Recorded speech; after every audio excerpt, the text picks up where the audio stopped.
again, another one. If you don't want to go too far and deep to it, We throw talking me about a everything. We talking about any and everything, man. All right, we cooking then. I don't know if anyone's asked you a lot about this situation at all, but I know you remember it. Uh, I believe it was Marcus Johnson. I think it was like a slant or something. He catches the ball. Good old, good old Freddie Warner drops his shoulder into his back, and you weren't even in the play. You were off the sideline, and you come off the field because this was my perception of it watching it was shout out Fred, captain's patch, that's a man, that's a leader right there. It was a little shot to the back.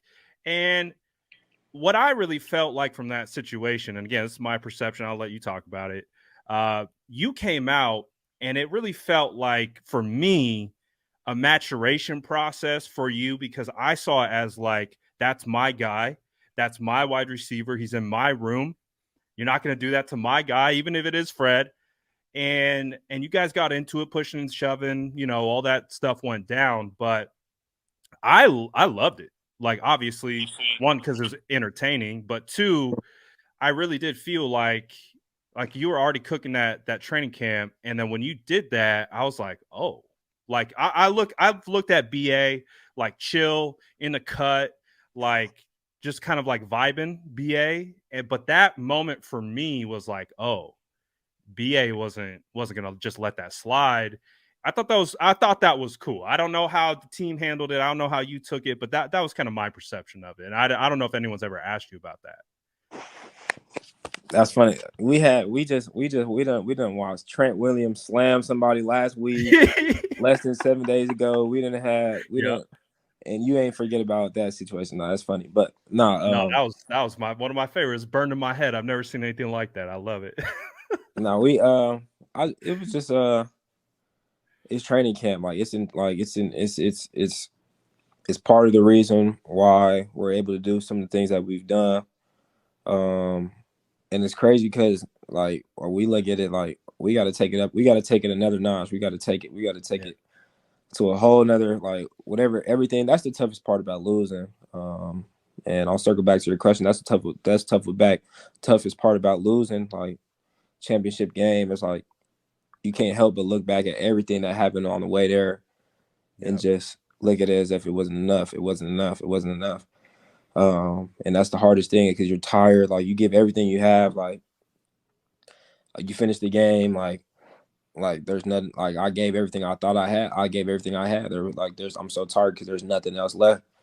And then you just look back and you say, but you have to do more. You have to do more. So that kind of gives you the feel for the off season. But at that point in time, it's like, that's when the energy is high. The season's young. Season hasn't even started. All you could think about is where we were at. And that's the way that you feel. Like, training camp, anybody who's been through a training camp knows that training camp is far, far, far from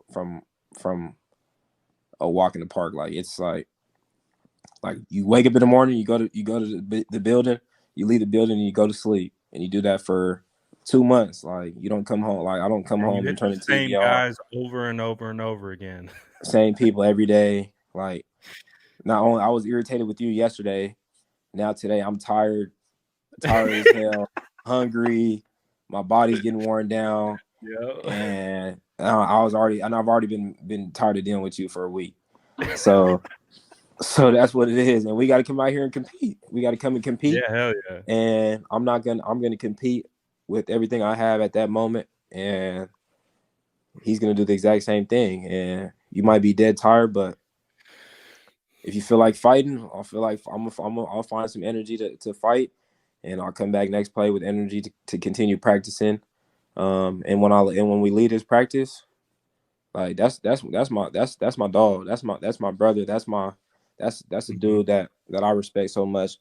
The way that he goes about his business. Like, he's somebody that, since I've been in the league, I got to watch and see the way that he does things. What do you do? I'm a yoga instructor. You? Pageant queen. When you talk about a professional, when you talk about textbook, you can put Fred Warner right next to it, and you see and you see the way that Hope he won. When you see the way that his career is gone, and you see that linebacker room, like, come on now. So that's my dog, man.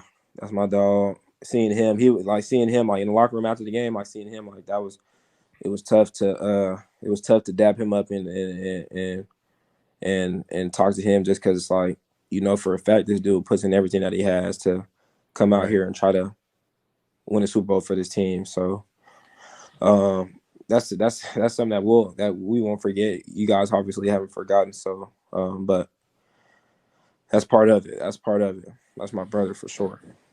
Yeah, no, and you guys, it's clear that like that I didn't take it. That's why I didn't take it like as like shenanigans or something. Like it happens. Like, I've played football, never at the level or close to the level that you guys have played, but it happens, man. You're hitting each other. You're on the same team, but you're hitting each other every single day. It happens. So that's a cool perspective, and I know it is awesome to hear, like, how close you guys are.